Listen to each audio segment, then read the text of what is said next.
material, curiosity. So one person, we've got a couple, yeah, very good. That means we're getting out there a little bit more. Believe it or not, but tinfoil is becoming more and more commonly used as opposed to something like plasticine, clay, fiberglass, any of those things that we used to make our sculptures out of. You can see a bit of this work going on around me here. Like, I mean, look at this one up here. It's a pretty solid sculpture of a dragon skull, and it's really low budget as well. You've got, that's the frame on the inside, just put into a dumpster, a pair of scissors. Over top, it's all just a bunch of tinfoil planked together with hot glue. We also have hot glue guns at home, some curiosity. If not, Bunnings Warehouse is open until 9 today. But just as a way to show you guys how this stuff can be used as a sculpture material, I'll do a quick example of what money in my mouth is. So, tinfoil has a shiny side and a dull side. If you're sculpting with it, you want to have the dull side facing out, because if you've got the shiny side looking at you, it's like sculpting with a disco ball, it's not much fun. You take some tinfoil, get it a little bit wrinkly like that.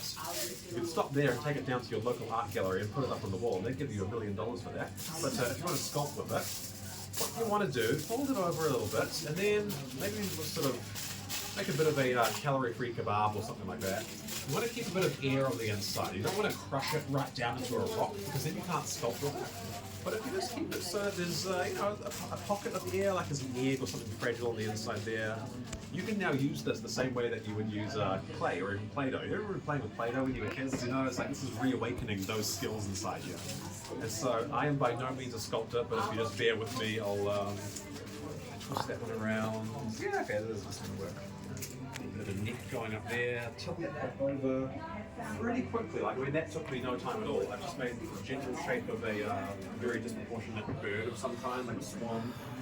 Condense it down a little bit, get the proportions all right.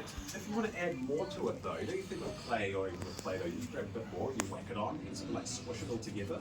You can do the same thing with foil. So you scratch it a little bit more like that, scratch this one up into a bit more of a rock.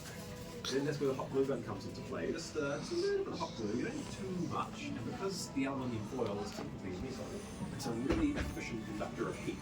So if I just chuck it together there, it's going to really quickly suck the heat out of it. And you just sort of like squish it on a bit more. That glue should have set by now. Yeah, that's all stuck together. And at that point, just start condensing it even further. Got a bird with a big butt. I cannot lie. But then the last step is to grab, everyone all got these at home, I'm sure. Yeah, you just grab one of those and you can smooth out some of those details there. And you can use the other end of the spoon, you can get some details in it, like lines and feathers. The best part of this though is if you do one like that, which sucks, you just recycle it and you can just start again. Unlike clay, where you have to like sculpt something and you fire it in the kiln, you've got to leave it for a bit. And if you do one that's not very good, it's quite disheartening because you've done all that work and it takes ages. Whereas this stuff, you can just do heaps of stuff, just bang, bang, bang it all out, and it's pretty efficient and it's very cheap as well. All of those that you're seeing behind me up there, those are all just tinfoil, hot glue, and spoon. It's about, that's professional grade. You got the face hugger from the Alien films up there hanging down. It's all just tinfoil. Where this comes into play on a movie set, it's a little bit different. We can take it a bit further. You guys see the dragon there? You got that one over there, and there's this one down here. They're made from granite. But if I lift her up, I'll show you. She starts out the exact same way. You guys see that? Tinfoil dragon on the other side. So what we've done there is we've made a tinfoil sculpture, and then we have an outdoor clay that we quite like to use here. This one called Altaia. So this was engineered by one of our artists who works here at Meta, specifically for tinfoil sculptures to make something that you can use on a movie set. So you can buy this from any arts and crafts store these days, like Gordon Harris. It comes in a powder like that. You mix a bit of sea, and then you grab a tinfoil sculpture, like one of this is obviously your work from today, I guess. Yeah, it's like that. You just frost it like you're frosting a cake. Don't lick the spoon though, it's going to turn to stone.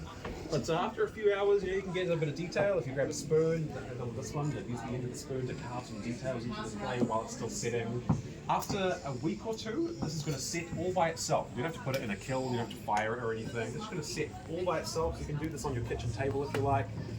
And it goes hard as stone, really. So you can put the stuff outside in any environment. I believe this stuff is used in outdoor theme parks like Universal Studios and Disneyland. You know all the weather those places are subjected to, hurricanes and like really intense heat. Apparently the stuff Altaia, once it's set, it's going to last for 200 years as certified by the Australian government. So it can go outside any climate for about 200 years. But bringing it back to tinfoil and what you guys can do at home, you might notice on the table behind you there is a plethora of tinfoil. There's a bunch of spoons hanging up the top, and then in the corner there's a bright orange hot glue gun. Give it a shot, guys. We dare you to give it a try while you're here with us today. You might surprise yourself. You might think, oh, I never created bone of a body, but we're trying to dispel that. We're trying to get rid of that. So I'll jump in with you guys to break the ice, but that's up to you guys. Just see what you got. You can build your own creative tool skeleton. You can. You don't feel like you have fun.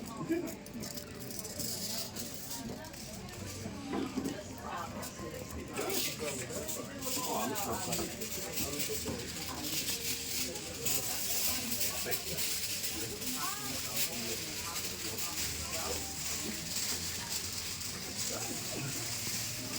There we go, I've got a little tin foil for running low down there.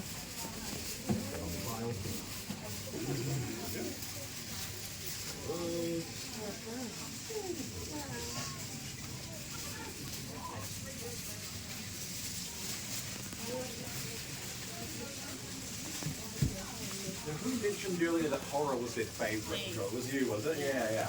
I wanted to talk to you about Brain Dead and Brain Dead. That was one of our very first movies that we did as Weta. We actually broke the record for the most fake blood ever used of all time in a movie on Brain Dead. I think it was around 1,000 litres that we used. And Brain Dead, it's like, I assume, do you like your zombie movies and just like kind of body horror? Do you like that sort of stuff? Yeah, so Brain Dead, that's a movie for you. So. In the United States, it was released under the name Dead Alive. So there was another movie called Brain Dead that had Bill Pullman from Independence Day. So we call it Brain Dead in New Zealand. And it was Dead Alive in the United States. Yeah. What's the like blood generally made of? Glucose syrup and food coloring. Oh yeah, that's what it's captured in there. Yeah, that's right, yeah. So use a bit of red food coloring, a bit of a couple drops of black, and sometimes a couple drops of yellow as well, just for like plasma. Yeah. That's for human blood, at least. Sometimes the warp blood is quite a bit green and black. In the original Alien movie, the android's blood, that's all like that white milky stuff. Remember the Alien with, what's his name? Lance Henriksen, who plays Bishop in Aliens, when he gets like ripped in half and it's all just like squirting everywhere. It's so good.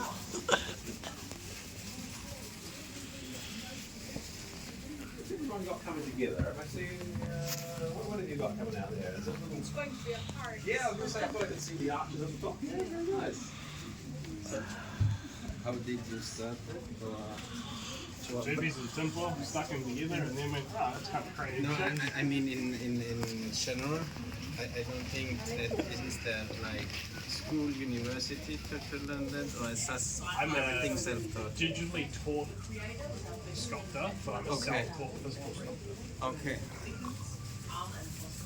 Kind of transferable skills, but also more important than physical sculpture. And if you don't understand physical, your digital will never be as good as it could be. Okay. Yeah, I think it's just fun. It's also a cheap way to get into a hobby if you want to start, right? Yeah. Is that a sword? And the colors, that's then painted or sprayed, or is it different color? Different color tinfoil. Okay. You can paint it though. So this is a bit of wood glue over the top, PVA, and then just acrylic.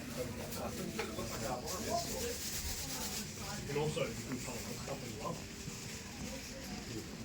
And that is, if you ever see people with coloured concrete, the way they do that, Yeah, it's yeah. like a tinted powder that they add to it. Yeah. It's the same way that you would do that as a green. Okay, yeah. And the idea is rather than having the thing painted, I shouldn't have to keep repainting it, right? It's Yeah. already that colour, it should stay that colour. Yeah. I quite often, I like to grab two. And just like hold them like they're one piece.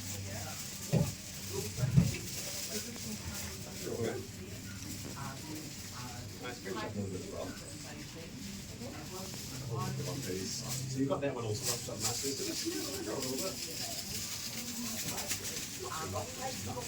And then you've got two like that. I quite often like to get. You could do it, why don't you? Maybe if you brought that one over there. Yeah, that could work. I'm going to take two of the ends as it's like a diamond shape and sort of fold them over a little bit. Yep, that'll work.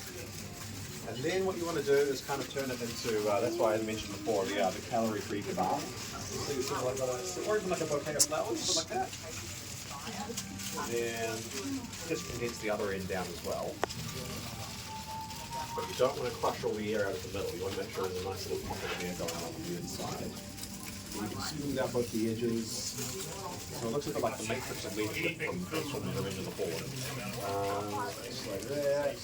Usually it's just kind of applying something. Yours, I would recommend using this in here as the head, because you want that tail to be really nice and pointy, so you've got a good natural tail coming together there. Depends on the day. So I'll probably pull